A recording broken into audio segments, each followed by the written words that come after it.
Ash from the band Sugar Horse, and you're watching ROCKFLESH.com.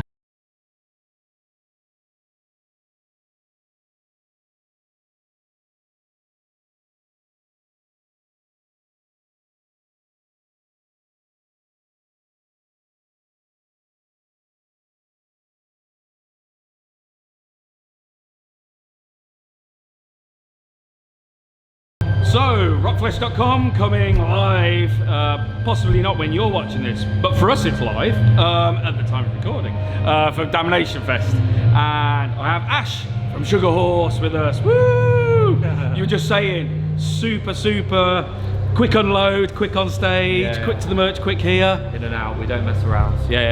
We drove from North London today for about 4.5 hours, and then straight in, straight on stage, played, unloaded some merch, then ran over here. Blimey, I'm still late. I'm disappointed in myself. That doesn't matter. That doesn't matter. Well, it didn't show that you were dashing around on stage. Oh, thank you. You guys, I guess you could say you've made a name from being able to do really juxtaposed stuff. So lots of bands will say, like, oh yeah, we do light and dark, we do quiet and loud. You guys, you could hear a pin drop in your quiet bits. It was absolutely, you know, hairs on on the arm. Is that something that you actually? Before I was going to ask about recording, but is that something live when you do that it feels like magical every time? Those quiet bits. It differs from gig to gig. Sometimes you do them a bit louder. Yep. Sometimes you do it a bit quieter. I'd say today was a bit louder, to be honest, just because you're in a festival, right? Exactly. And the bleed through, isn't there? As soon as I knew it was coming up, I was like, oh crap, it will be our luck if there's a band sound checking in the main arena when I do this, and just no one will be able to hear a fucking thing. Well, exactly. So I did it a bit louder today, just to kind of get it across a little bit. But we're on a tour at the moment. Last couple dates I've done like very quiet, which is really fun, and you get to scare the shit out of people when you come back in, which is the best bit of the gig in my opinion. They don't know it's coming. It's like, it is amazing. Big jump spare. Yeah, I think that kind of juxtaposing, I mean, just like for anyone who doesn't know you guys, I'd say like those kind of loud crashing bits, Will Haven comes to mind for me, those kind of bands, and then those super quiet bits, we're talking like kind of, you know, Mogwai, that kind of thing. Like that is totally an idea that's just straight up wholesale stolen from Mogwai. So. Exactly. Yeah. So what bands would you say influence your sound actually?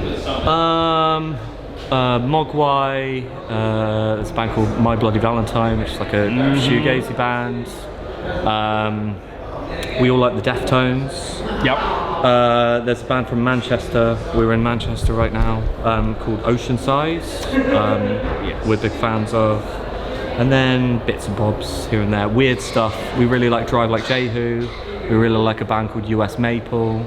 Like weird, noisy, atonal, angular stuff. Totally. There's those discordant guitars and all that kind of thing. For sure. So very much it's Sugar Horse are a band that allows you to do music that you like, as you are. I know that seems a strange thing to say, but sometimes people do bands and it's kind of like not necessarily the stuff they listen to all the time, but it's very much your identity, would you say? I guess so. I mean, lots of people see us as like it sounds so weird to be standing in a metal festival right now.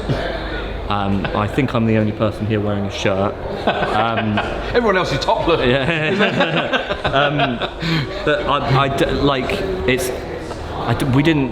we're not like a metal band on purpose. I wouldn't say any of us are metalheads really. We listen to pretty lame indie rock, to be honest. So it's kind of great. Lots of dudes in like black metal t-shirts turn up to see us, and like that was awesome, which is cool. Yeah. And then I try to talk to them about the Smiths, and they're like, "What the fuck are you talking about?" I think like obviously you guys have played like Arctangent, those kind of festivals. I think you get that kind of crossover there with fans, don't you? Definitely. And I know like Stuart, who writes for us, that's where he first saw you guys and absolutely loved the set again today. And I think it is that that must be a pleasing thing about being able to play festivals. Is that reaching out to new fans? For sure, and like you can kind of fuck with people a little bit as well. Like we started with like a bit of a melodic one today because I was like, am I going to be the only person actually doing some singing today? Because most of the dudes doing like big black metal screeching and stuff like that. Exactly. Is it going to be high? Is it going to be low? Is it going to be clean? Is it going to be not? Which I do a bit of as well. But I was like, we'll start with some singing. Separate the wheat from the chaff, and then later we'll give them the good stuff. I like that. It's like, we'll empty the room of anyone who's not sure, you know, we'll get her back in, in. So how do you guys go about the songwriting process, especially with regards to those really juxtaposed type elements within songs? Yeah. Is that almost like you write them separately and piece them together, or is it? It's kind of the opposite to that, to be honest. Like I think a lot of like bands in these kind of genres are very like riff based, so they'll come up with a bunch of riffs and then glue them all together and they'll make a song like that. Whereas we're more, I write songs in more like a, you know, like a dude with an acoustic guitar, does some chords and writes some vocal lines, which is quite funny. But so they normally come out as like chords and vocal songs, and then I'll bring them into a practice and everyone will just make their parts, you know? Yep. So, which is like, this like the kind of shit that like Bruce Springsteen would do or something, I guess. Like, as opposed to like Metallica. Which is very quite different. An organic process in that you're bringing a part and then everyone's... Yeah, it has to be very democratic, and like, we're all very non-precious with our parts as well, so if something doesn't work, then it gets binned, and no one cares.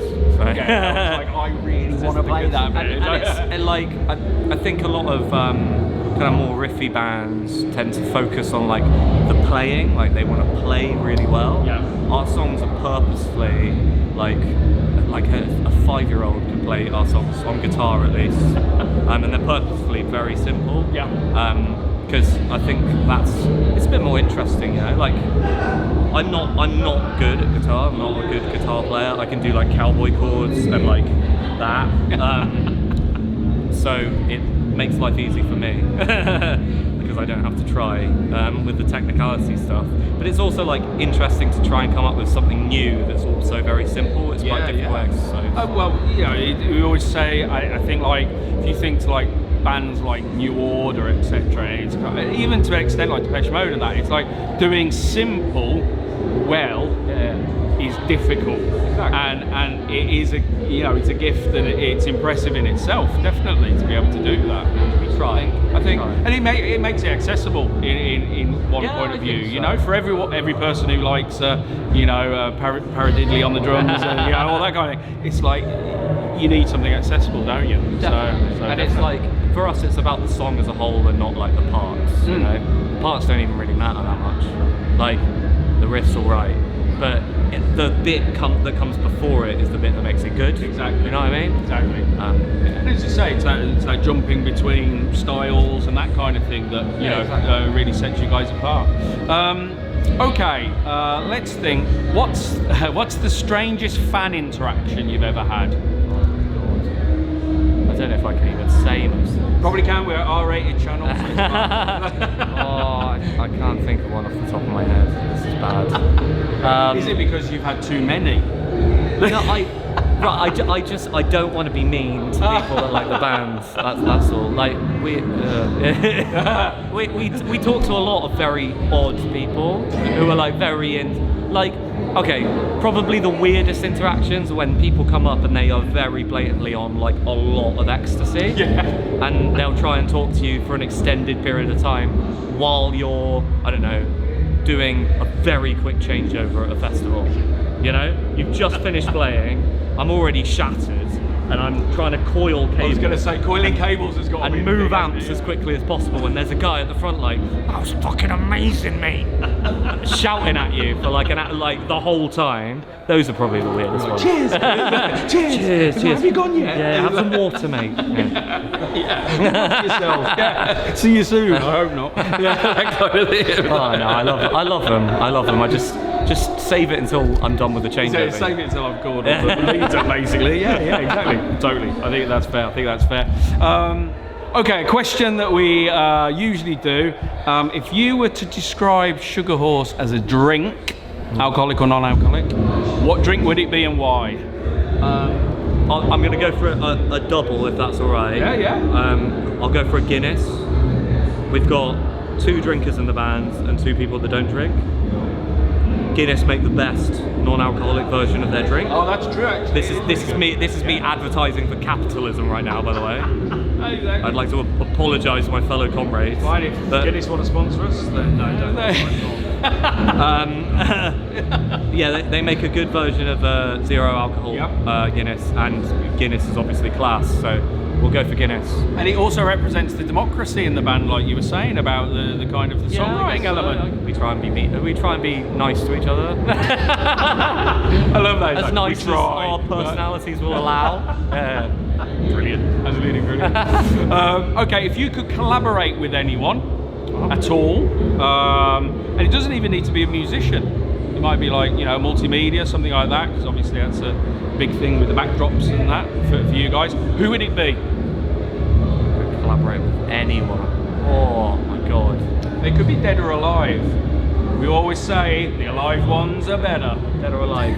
We do the soundtrack of like a 8-hour black and white slow motion Anton Tarkovsky film, and it would be the most boring shit anyone's ever seen.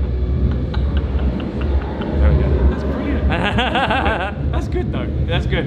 It's very specific to you guys. It's relatively specific. I don't reckon we'll ever get that answer off anyone else. And that's the key. That's the key, definitely. Okay, if you could add anyone to the band, you don't have to get rid of anyone from the band, don't worry. If you could add anyone to the band, who would it be and what would they do? I'm going to pick multiple people. Okay. I'm going for a choir. I'll go for a choir. I thought you meant you were going to go for a Slipknot or something. No, like, I don't really mind which choir, but like a mixed choir, so lads and lasses, mixed choir, they'll be on for our whole set. I have no idea how our sound man will deal with that, with the stage volume plus the choir. That's his problem. But that's his problem, exactly. That'd be brilliant. Yeah. And that would just add to the dynamics, wouldn't it? I mean, the haunting aspects. There's lots of choral stuff on our records, but I just do that. And I can't do that live, believe it or not. So just need to try hard. Yeah. The cloning process. Exactly. So you'd like to clone yourself? Is that what we're saying? And form a choir, my ego a choir of ashes. My ego is big, but not that big. Not that big. It'd be interesting. I try. Especially if it was a mixed choir. I basically had some female versions of you, some male versions. Can we go for that just so I can see what a female version of me would be? Yeah, like? I think probably definitely. just as dull. Just take. They still have to have moustaches, obviously. Yeah. Obviously, that's a given. Okay, what one piece of advice would you give to a young band starting out now?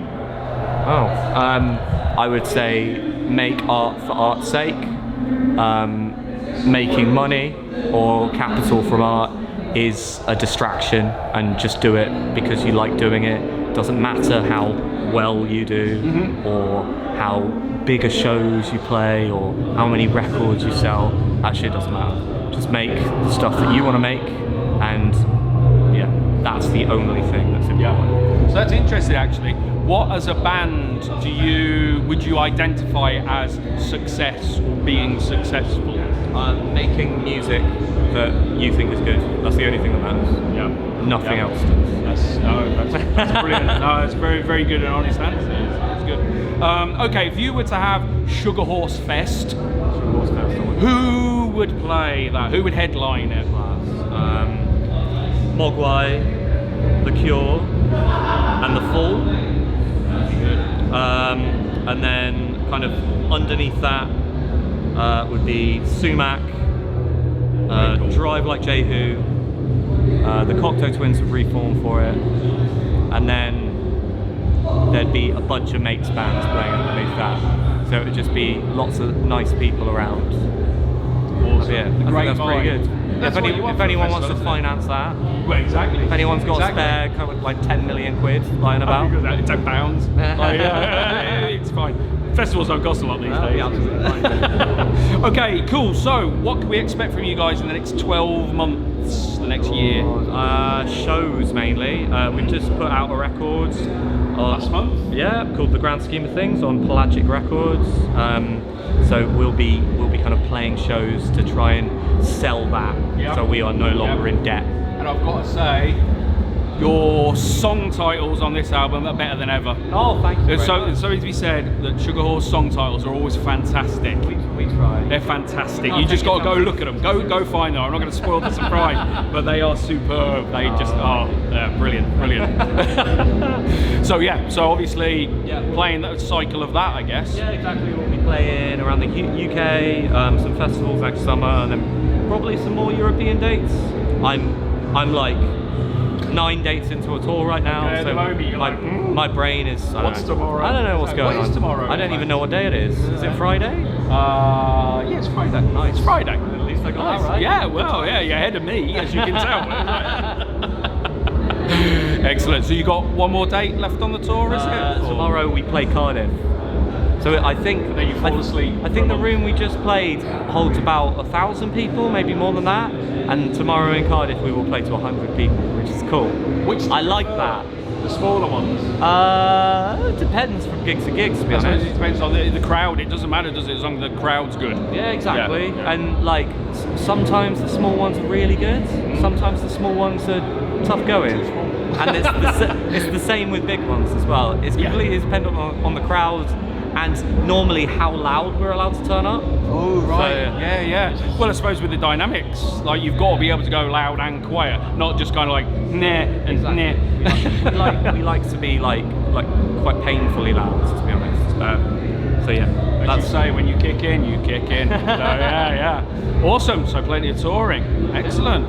Well, we'll try and catch you definitely on the tour. But thank you for spending time with us, Ash. Thank you. Your set was amazing, and catch them very, very soon. Sugar Horse, where you can. Check out the song titles alone. It's brilliant. But thanks once again. We've been ROCKFLESH at Damnation Festival. Like, subscribe, and all that jazz, and we'll see you soon.